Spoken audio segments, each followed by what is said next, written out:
We're on the Ovens River at the Tarawinji Reserve, and we're into day one of the 2015 translocation program, which is the second year of a 5-year program to re-establish the Macquarie Perch into the Ovens River and the broader catchment. Macquarie Perch they were once a dominant species, particularly in our Midland rivers in the Murray-Darling Basin, and they've undergone some major reductions both in abundance and their range, to the point that they're now a nationally endangered species, threatened here in Victoria. We've got pest species, carp and redfin have come in and they're competing and predating on these species.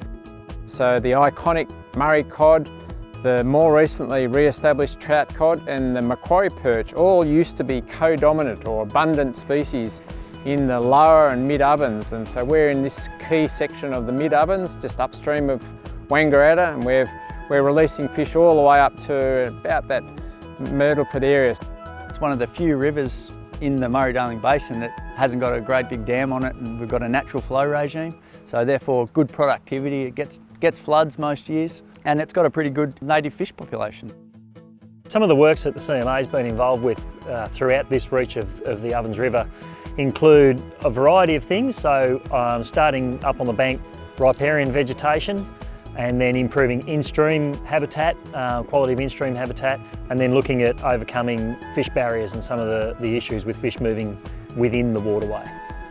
We've gone through a process of mapping all the snags, so we know areas where there's a shortfall in abundant habitat.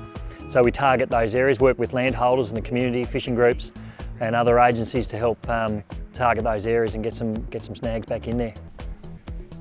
If we get all the environmental factors right in the river, there's no reason why they can't take off again. So us releasing fish like this, it's just giving them a bit of a kickstart to hopefully they do their own thing.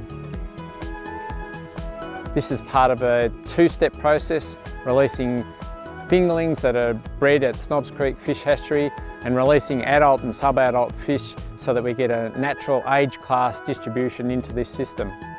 The more you can build up the various supports in the ecosystem that have dropped away over the last 150 years, the more resilient that system will be, and the better able it can withstand the vagaries and knocks that it gets from the environment, floods, drought, fire and so on. Yeah, just the more resilient the whole system is. A fish up to 40 centimetres long could be up to 25, 30 years old. So whilst they're long lived, if we get all the environmental conditions right, one female can produce up to 100,000 eggs or more. So if we tick all the right boxes, they'll go gangbusters.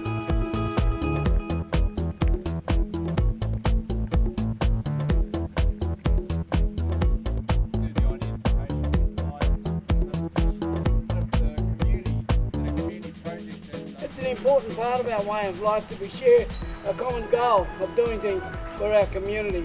I'd like to also... We're really appreciative of the community support. The Wangaratta Sustainability Network, particularly the Restoring Our Waterways group, are really fantastic. They've taken ownership of making improvements on the ovens, and their carp control and general awareness is really critical. So we're appreciative of not just that group, but all of the groups that are involved in making the ovens so much more of a better place.